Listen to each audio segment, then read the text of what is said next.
So, good afternoon. All right, thank you. I'm Giovanni Singleton. I'm reading that because sometimes I forget. I'm Giovanni Singleton, Lunch Poems Coordinator.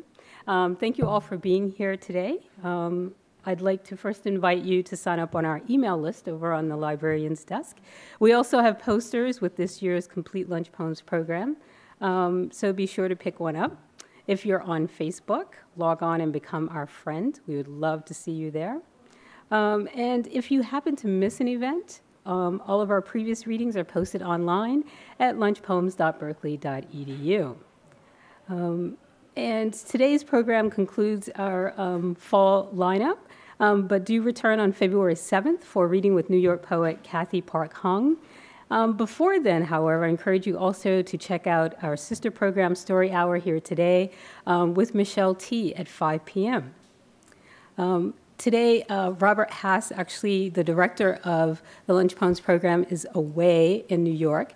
So he sends his regrets and has left me with the great pleasure of introducing today's guest, Aaron Shurin. He will stay on after the reading to answer questions and also to sign copies of his books, which are available at the table to my left. Aaron Shurin is the author of 10 books of poetry and prose, including the most recent Citizen, which upon publication was listed as a new and noteworthy book in Poets and Writers, and also a collection of essays, King of Shadows. His work has been translated into French, Italian, Spanish, Russian, Romanian, Slovenian, Ukrainian, and Greek. Okay? So you will also get quite a workout there.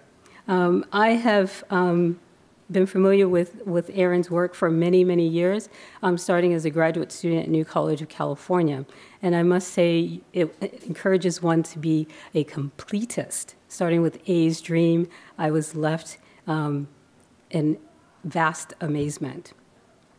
The Rumpus has said that Aaron Shurin writes piercingly lovely poetry that's multidimensional and insists on being read aloud, though its eloquence is equally powerful on the page.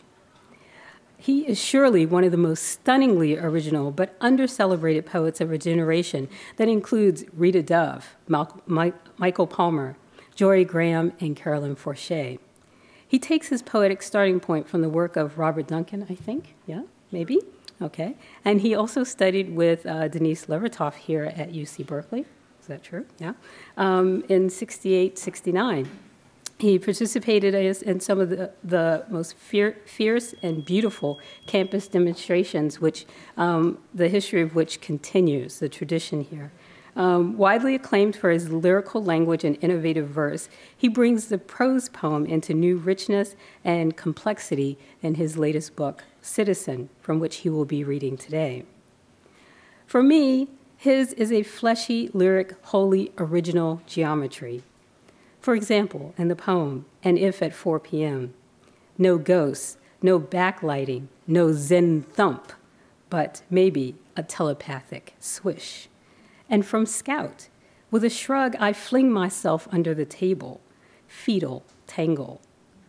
Here, flair gathers throughout and into a hive of cowboys, rumpled champions, a tectonic custodian, and two, a professor of youth. Shurin's strangely evocative imagery and intriguing lines inspire awe and are a poetic workout of the highest order. With a finely attuned ear, he conjures a Steinian grammar and Shakespearean delicacy, but applies a unique spontaneity and logic. And in my experience, his use of language simultaneously relaxes but puts you on edge. It propels one down a rabbit hole of nuanced adventure. And for certain, still waters run deep. Please welcome Aaron Shurin.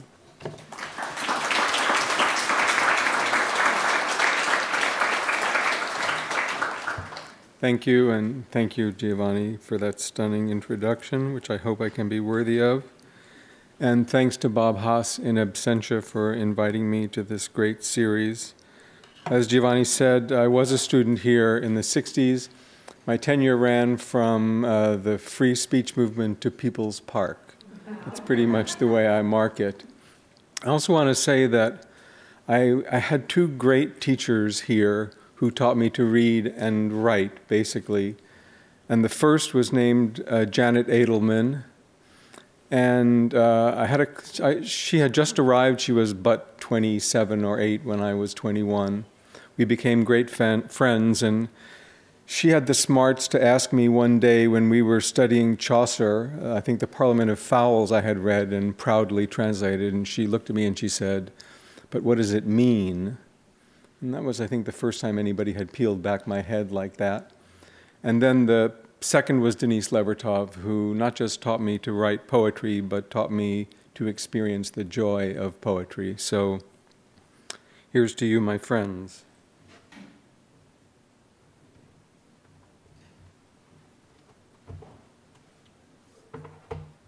I'm going to be reading from this book, Citizen. It's sort of it came out a year ago, so this almost exactly caps a year of, to my mind, celebration. And then I'll read a few new things as well. Let me just take a sip of water first. And anybody who needs to come in, please come in and find a seat or move up or anything.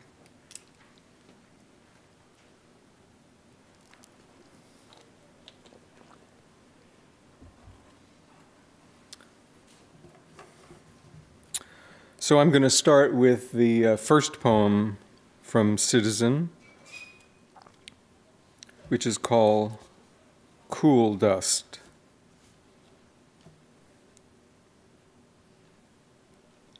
A heave of afternoon light pulls a tulip from the turf, a bower for locusts, a cup of shells. The farmhouse tilts a bent shadow on wheels. In cedar rooms a family is molded, silent, wrapped in the wire of steel eyes and stopped voice, romantic ash. This is not my house, my ghost, my uninvited guest, my lost labor of love, my thicket or grease, my JPEG gessoed or rawhide suit. The yellow light throbs like an internal organ, soft body of an overture to insect sounds, sapling of a new world, whose future awaits me at the tilting window of my own domestic hut.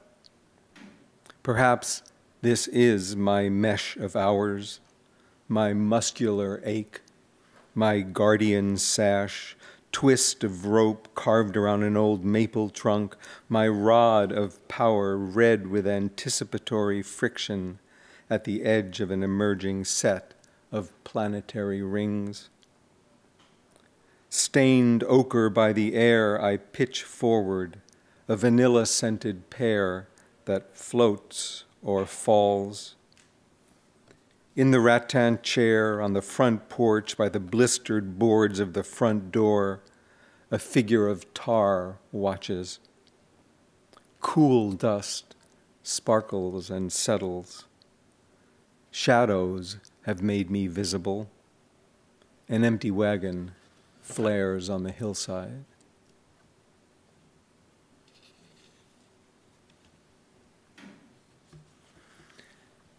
Spring breeze.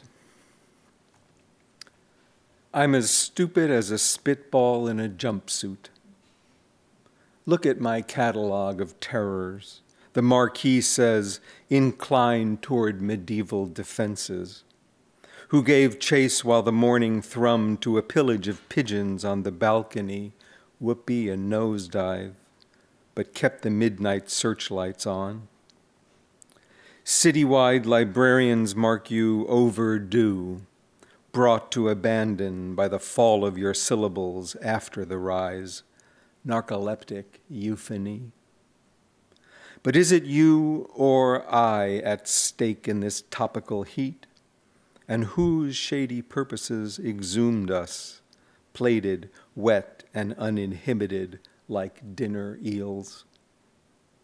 The sentence with its unshakable sentence, captive logic, as the two-tone synergy churns, the beautiful sentence marsupial, conjugal folds. A man crosses his arms in a liquid maneuver, intractable but pliant, his feet already planted in second position. The marquee says, "At home," in the spiral prospectus. Or your face in the searchlight projected, sincere and unembellished, a charismatic stupor that equals the sky.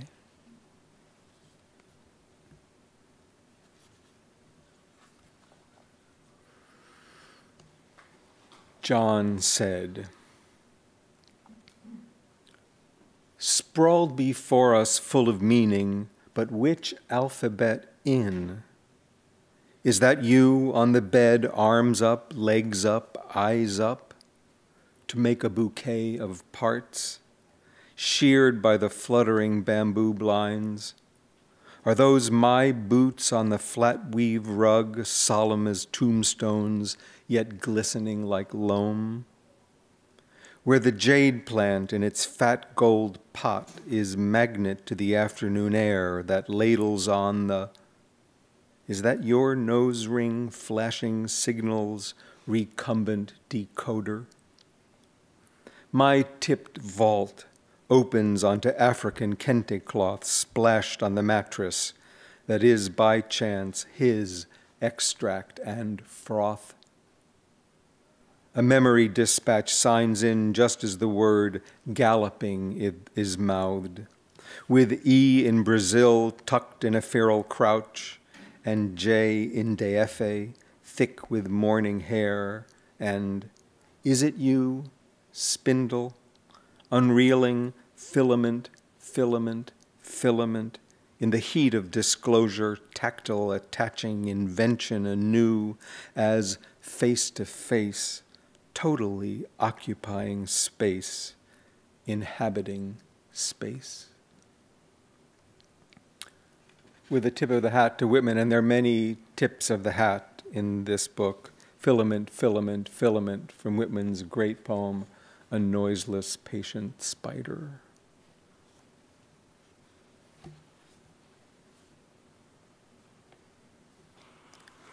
This is called Sagacity. Look at the past, that conduit of vapor. She squints at the window as if rummaging through time, mumbling something about my body, patina flows, redistributed flank. Each morning as she works at her desk, the cramped hand in its, or the influx of his muscular smile as he used to, a still point on a revolving globe, a spoon of hours. The little silver cat wriggled free of her lap, licked its stretched paw, if she could lick her paw, and forgot the previously to die for strokes.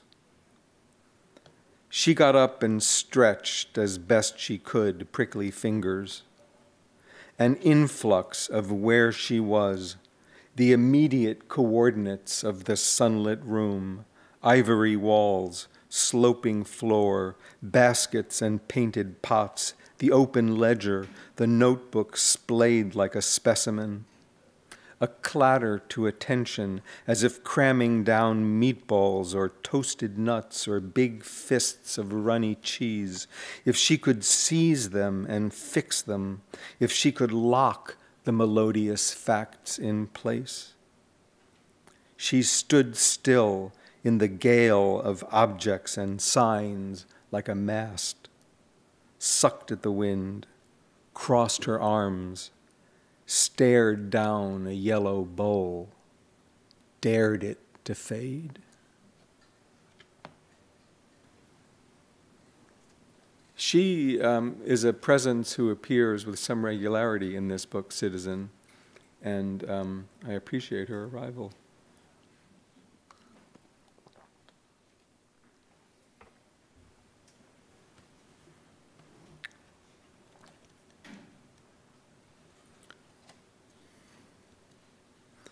This is called The Stillness.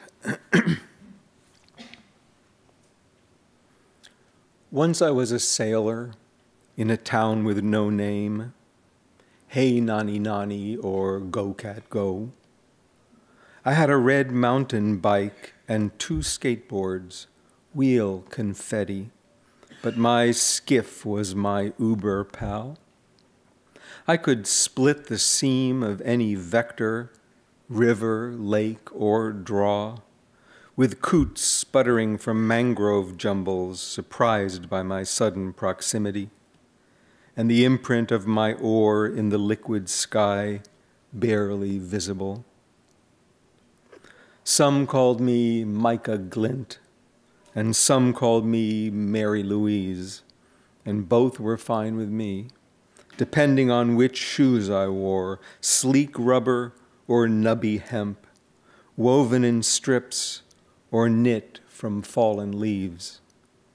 I could cut through downtown squat in the slats as low and clean as a needle, gravel showers parting, clattering gray canyon air.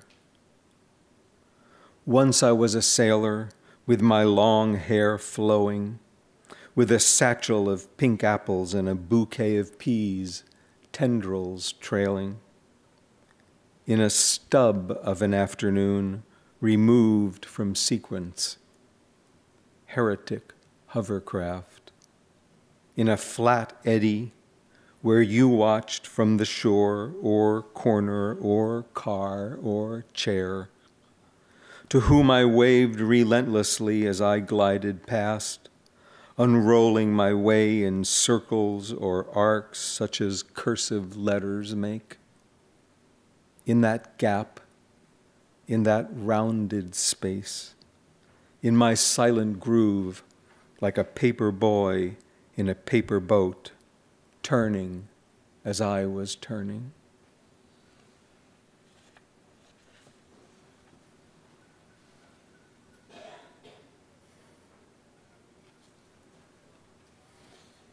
Oh, I think I'll jump script and read this, probably the strangest poem in this book and one of the most fun to read, which is called Cowboy Don't.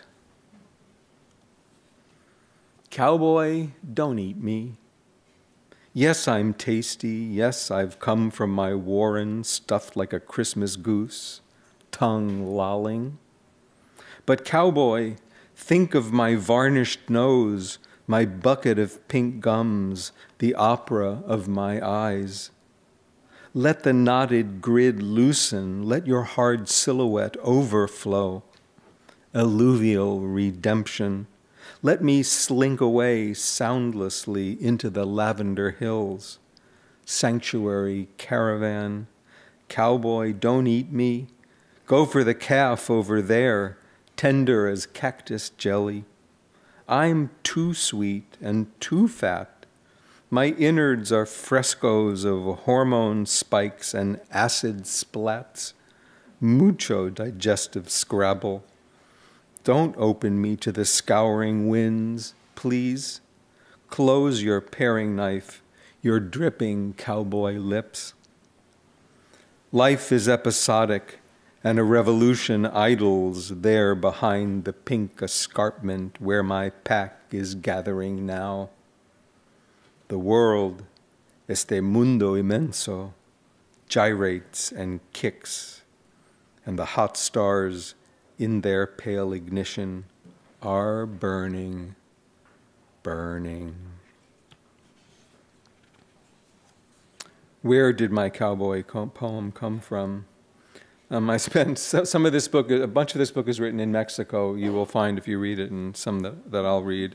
And some were written in Arizona, where I actually just came from a place in southern Arizona, right next to the town of Tombstone, the veritable site of the OK Corral and Boot Hill and Wyatt Earp. So I think I know there was a little bleed through in there. Gloria Mundi. Once I was an old man with wind in his hair, pulverized by the air. That wasn't fair. So I crawled back over the bridge to where the beautiful knights dance like bears. And sidling up to the professor of youth, who was seething to see me unspooled, tamped furrows, sat down in my former spot with a heft of purpose.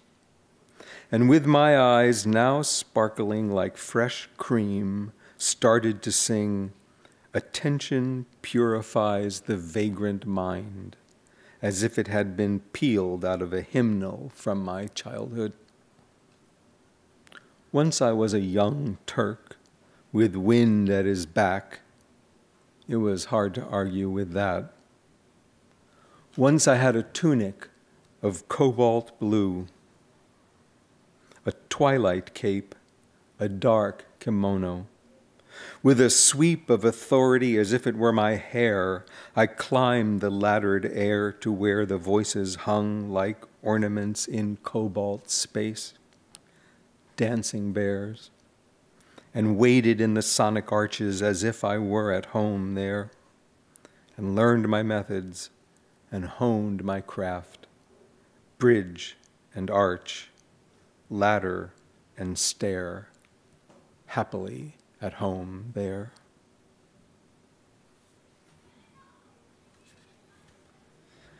And this is the poem called Citizen. It uses the word cirrus, C-I-R-R-U-S, as in clouds. It's hard to hear, but easy to see. Citizen. Across the wide rim of the bay, cirrus, hissed equanimity, the glass cutter's cascade, where he will pause to locate himself on a map of monarchs and queens, in the city's periodic swirl that leaves him lolling on wobbly knees, across the lumpy pavement and rain gullies just filled, artery from cafe to bookstore to hill park, where he will dangle yet again as from a descending parachute, but fall no farther nor more quickly because so fascinated by the raucous air in a shaft of time. Across that flipped metropolis on its back ventral skin laid bare to him, where he will follow his newly stumbling gait as if running behind himself as he once was in the high cram of simultaneous days.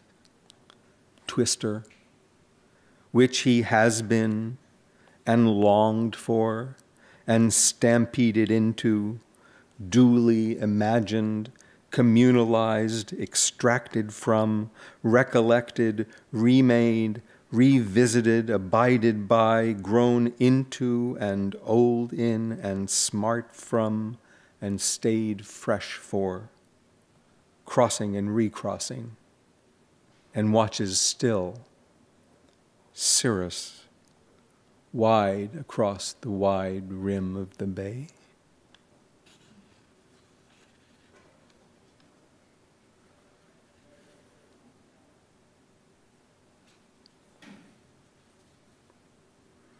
This is called Canto Hondo, with a little tip of the hat to Lorca. And there's a figure here mentioned that's called Chacmul. This is one of the poems that comes from Mexico. And Chacmul, as far as I understand it, is a Mayan figure who you encounter in sculpture. And that may be his actual place as a sculptor. I don't think there's much other sense that he's a deity or anybody else, anything else that appears except as a sculptor, a kind of reclining sculptor who's less ferocious than many of the Mayan figures, less ornate, but solid and scary as all the Mayan figures are. Canto Hondo. This is not a swan song. I'm living the quiver. Once I rotated like an awl, boring into, or felt the awl punctured and prepared, twist of surrender.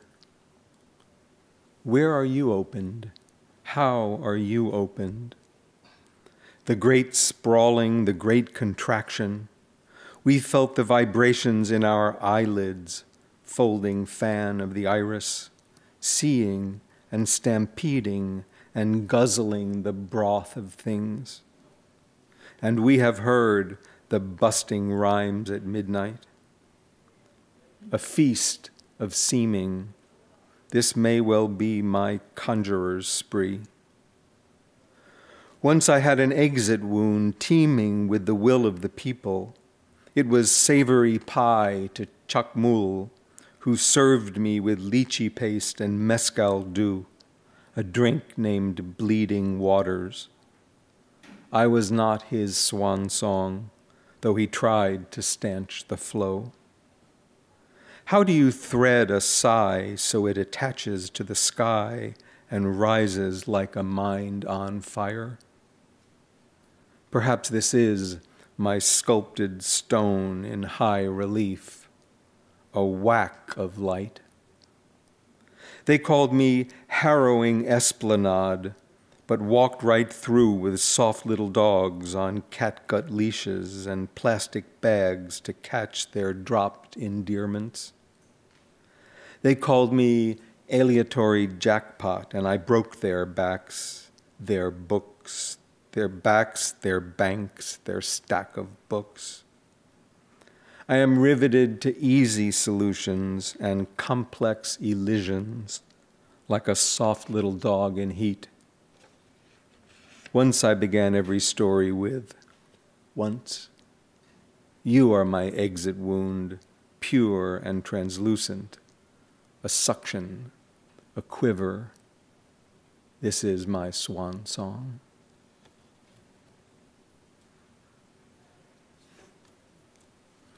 And I think I'll close reading from this book, and then I'll read just a couple of more new poems with this poem called The Practice.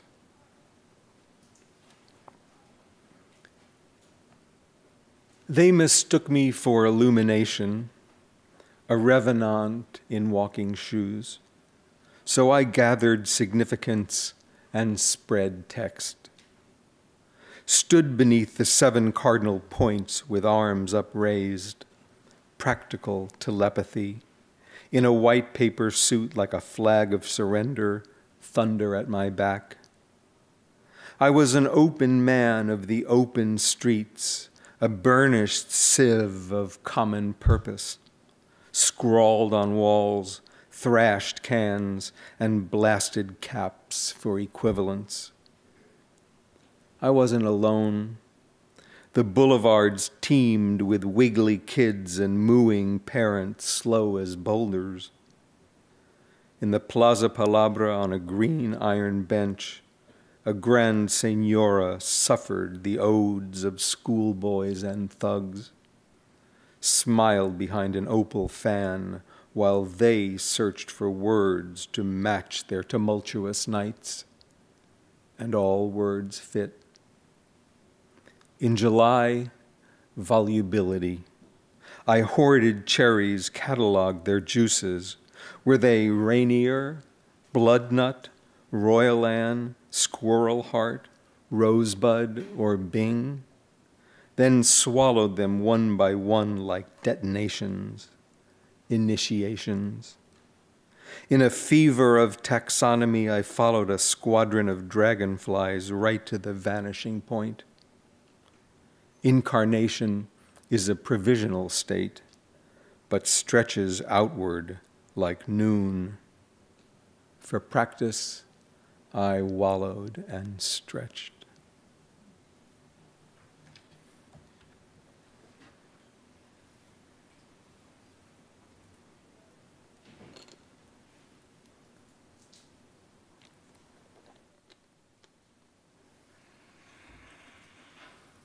And let's see, here's a couple of new poems.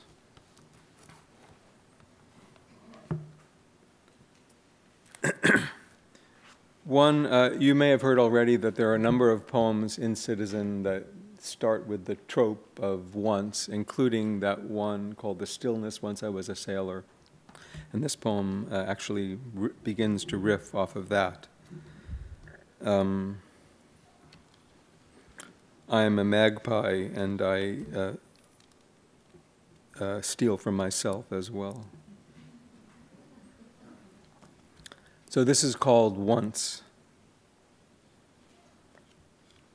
Once I was a sailor in a fiction of the sea for a made-up self on a boat of text. I was happy as a comma when the waves broke, lifting me like a magic carpet into the changeable mist, then driving me down through the indigo gulf on a slant of ablutions, erasure. And what of the mist with its long gray hair and crystal kiss, a little template of the fallen sky thickened for disappearing acts? What of its rolling folds, rich as a bisque, seething like a surname or a lexicon well? And what of the gulf with its plot-driven plunge, its quicksilver slippages, darting eels, and leading clues of bluey holes descending? Once I was, or could have been, or may yet be a magnificent sailor, spelled out on a graph of azure rills, with hologram eyes that tell of spillover holds, or vanishing dives, or shedding selves. I bob in the chop, wail in the spray, plunder the swells. And what of the was with its cargo of facts? What of the once with its blown open hatch and flowering mast and operatic sails? And let's see, maybe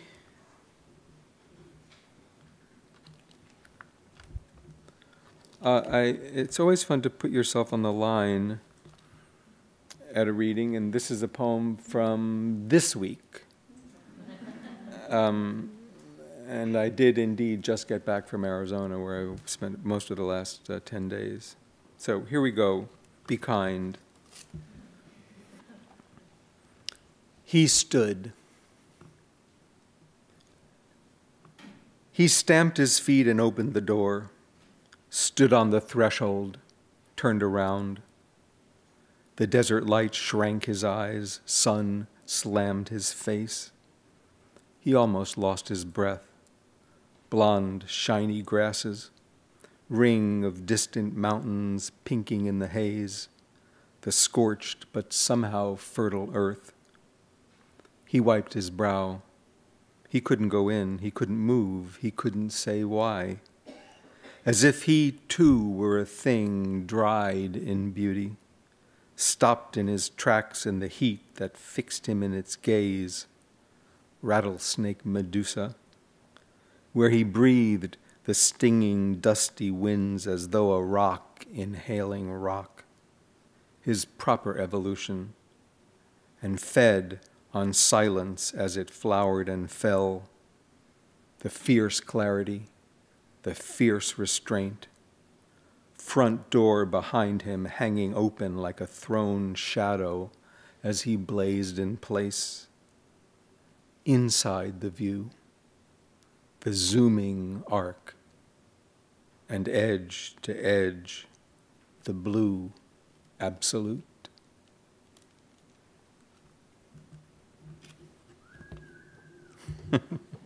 Thank you. That is kind. And one more called Made a Song.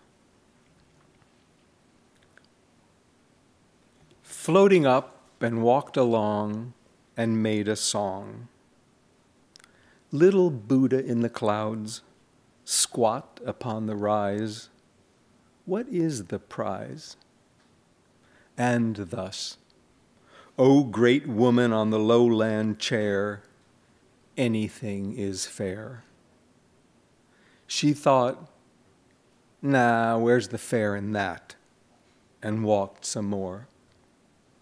Woman, Buddha, cloud, chair, floating, walking shadows in the higher air.